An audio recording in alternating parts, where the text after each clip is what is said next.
I'd love to start out with you're so much in this movie. This is so much Chloe's character.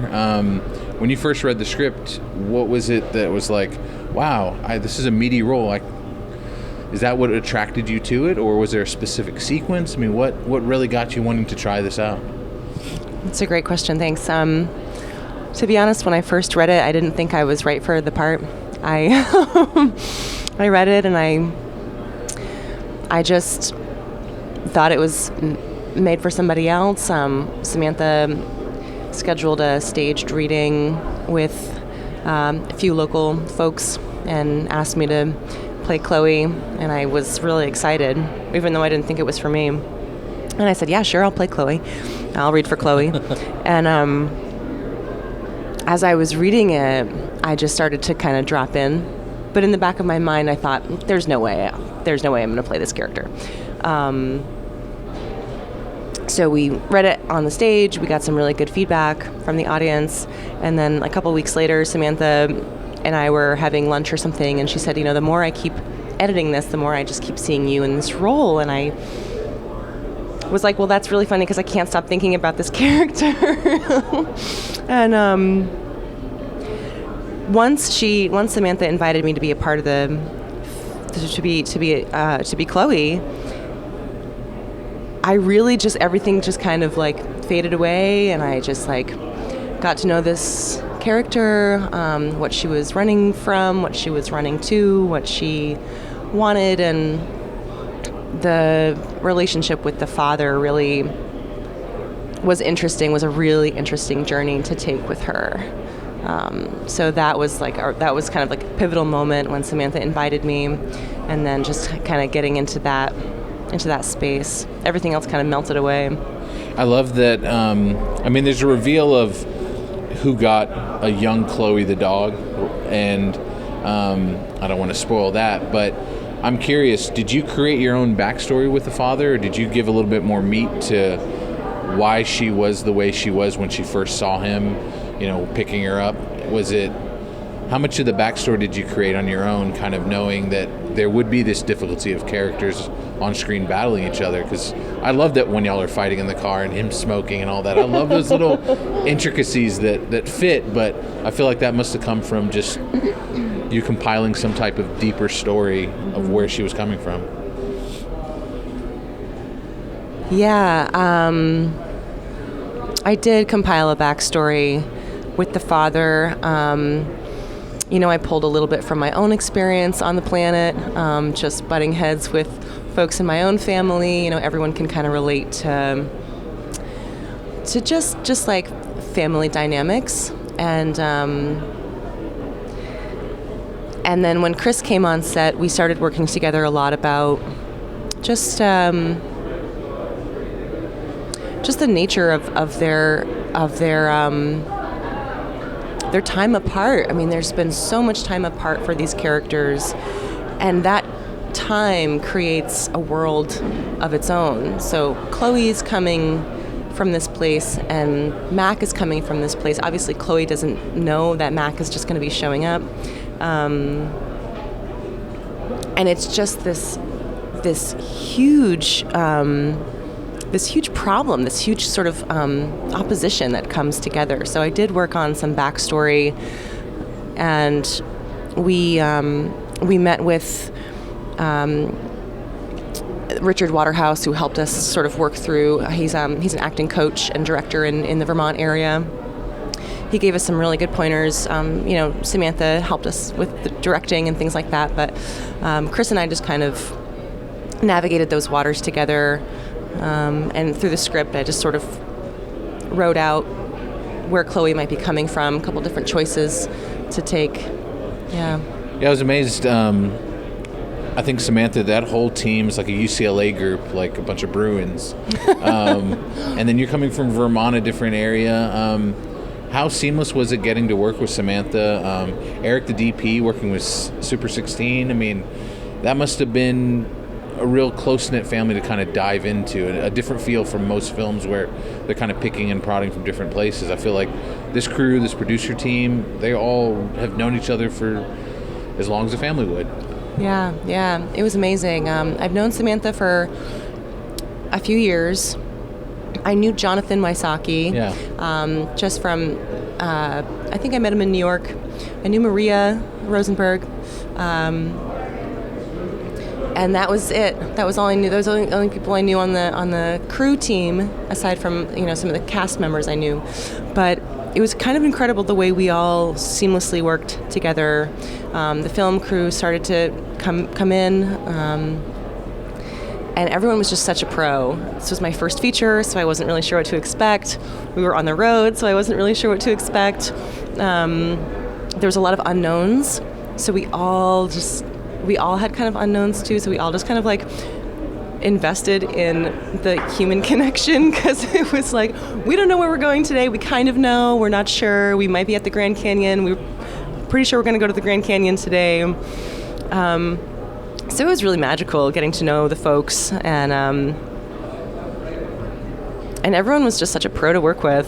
Really fun, really lighthearted, and really, really like sincerely invested in the project, which was just, I mean, I've never experienced anything like it before. On the red carpet, we talked a little bit about the silicone thing you had to wear, and you're growing attached to it. Like, where's my belly when you took it off? I'm curious, though, it felt so real, the way you carried yourself. How much practice did you have with it, or did they just put that on like day one, day shoot, and like, let's go at it? Yeah, I practiced. I practiced with it. The first time I put it on was wild. I was with Samantha and Joe Rogers, the man who plays Hank, my boyfriend in the film. We were in New Hampshire at a summer house, and Samantha's like, okay, I got it in the mail. I said, okay, let's try it on. And was that get sent by FedEx? That's hilarious. Yeah, this is FedEx just sends a baby belly. I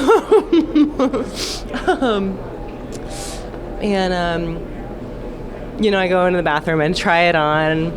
It's really strange. It's really, really weird. And I come out, I show Samantha.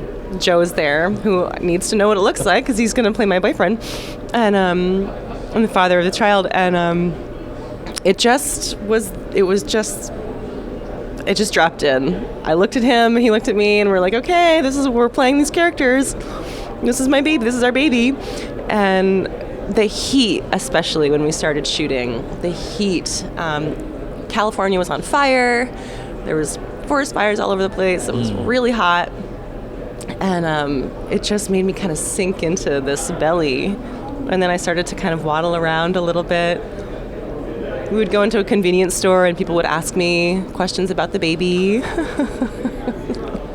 So a couple times I went along with it, but a couple times I said, I'm with a film company and I'm not actually pregnant, which was kind of a worse answer than just telling them. Kind of like, well, that's kind of like, freakish. That's weird.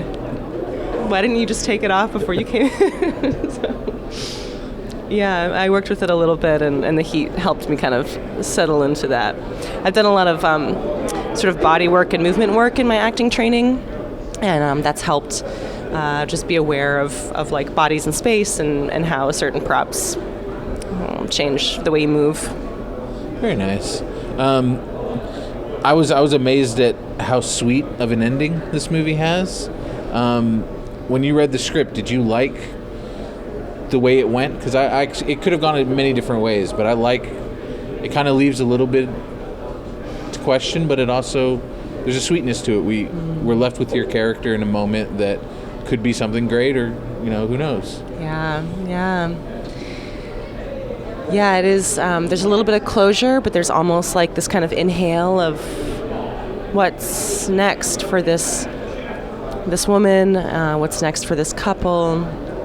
I really liked the way it closed with Chloe and Mac, her father, and without giving too much of the ending away, I did like the way it ended. It felt hopeful, where in the beginning it was clear that hope is not really something that is prominent in this person's life. She's like desperate. She's in a desperate place.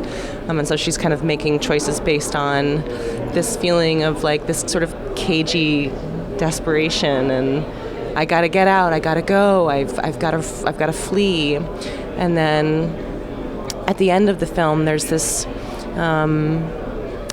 change for her where I think she takes some authority back, where she's feeling a little bit grounded just in herself from this journey.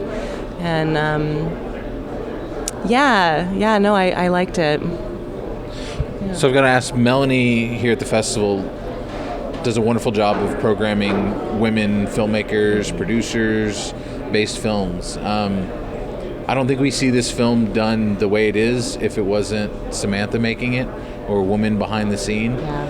How empowering is it for you as an actress to know that you've got Samantha there rather than a guy telling you about how a woman should act in the sequence? I mean, was it freeing? I mean, tell me a bit about that. How that seems to be a big point that's kind of being made at this festival and a lot of film festivals to hopefully change the way people's perception of strength in women filmmakers. Oh, I love that question. There's so much. Samantha is, first of all, I would like follow her anywhere. We started working together at a small community theater called Parish Players in a small town called Thetford, Vermont. We were working on a 10-minute one-act play. It was maybe like 7 minutes. It was in 2014. And we just started to connect on a level that I had never experienced with any kind of theater collaboration before, any kind of professional collaboration. And we do have a way of communicating that the thing that she does, and I've not worked with many other, with any other female filmmakers, and I've worked with a few other female directors in general, but she has just this ability that I've never experienced before to really just offer permission and safety to make choices that I don't know if I'd feel comfortable making with I don't know if I want to generalize by saying with a man. I think that's a little bit too narrow of a generalization, but it was so empowering to work with her as she was sort of spearheading this enormous project. She was working with folks who would work primarily with men, so I'm not sure if she was met with opposition there. I wish she was here to kind of talk about it a little bit. But I definitely felt a safety investing so much emotional content into that character. And I do attribute a lot of that to the way that she works and to the way that she offers just the constructive collaboration that she offers in that space is unlike something I've never really experienced before. Being able to tackle such a meaty role, the weight of being the lead in the feature and carrying the film, how has that changed you as an actress? Obviously for the positive, because yeah, I enjoyed watching you on Thank screen. you. There's definitely something that the camera loves you on screen, so it's got to be empowering a little bit in some sort. It's empowering. Like I said, it was my first feature, and so it's hard to have a lot of perspective on that. I haven't done much acting since the film because I just kind of needed to process. But it gives me a lot of confidence, and kind of like gives me some drive for more. I might be in a place where I'm ready to tackle some more characters. Did you get to keep the belly, or did you have to send it back through FedEx? I have it. You have it? Yeah, it's weird. Please say you don't wear it occasionally. I definitely never wear it. But I was like, what am I going to do with this? I don't know where it is, but I have it in some kind of like prop costume closet. It's a great family reunion moment. You could just wear it when you go home. That's great. You get to keep it. You kept the baby. I kept the baby. As far as that whole element, keeping the baby, I think a lot of young women could watch this movie and really feel a connection.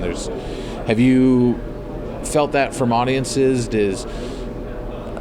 keeping in touch with Samantha when they showed other places, has there been a lot of that type of response from the audience, particularly from women in their lives? Yeah, they said that I carried it so authentically, like so convincingly, and I just wanted to honor mothers. Really, I really wanted to honor mothers. I'm not a mom, and so I don't know for firsthand what it's like. So just to put myself in those shoes, I just really wanted to honor women who have carried children. I think that's an enormous responsibility, and so I've heard from audiences that I carried the baby well, and then it was a convincing.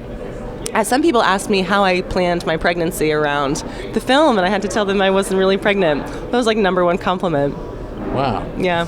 Well, I guess lastly, we briefly talked about Roscoe on the red carpet, but are you a dog lover first of all, or because he's such a there's definitely a different connection with Roscoe and this character Thrasher than I think other dogs. He needs a little bit more love. There's a little bit more that he needs taken care of. Like, I thought the stare sequences every time they're heartbreaking. So how much connection did you have with working with Roscoe? Yeah, I love dogs. I like cats too. I love animals, but yeah, I think my love for animals helped me kind of just love him. And he's an old dog, you know. He had like the gray nose, and he had sort of arthritic joints, so he moved a little slower, and he was just so sweet. So it was pretty easy to work with him because he was just so lovable, and like he just was like so available when he showed up on set that you just wanted to like smush your face in his face, and he would let you. He was like very patient and tolerant. But yeah, I loved working with that dog, and he was really cute. He was really. I wanted to take him. I didn't want to like. Every time we ended a scene, he would kind of go back and get cooled off because it was really hot, and he was pretty old. But I just want to like hang out with him all the time. Well, Allison, I really appreciate it. I'm so glad you brought the film here to Oxford. Thank you. And can't wait to see what's next. Yeah. Is there any way we can follow you online or anything like that? Yeah, you can follow me on AllisonFayBrown.com. That's 2 L's. And I'm on Facebook, Allison Fay Brown. I am putting out an album soon. I'm a singer-songwriter as well, so I'm kind of focusing my creative content on this music, but I'm really hoping to jump back into some acting characters soon. I can kind of feel it starting to... The restlessness of that creative whatever is kind of like on my other side here, so hopefully I'll have some things to share soon on that front. But AllisonFayBrown.com is the best way.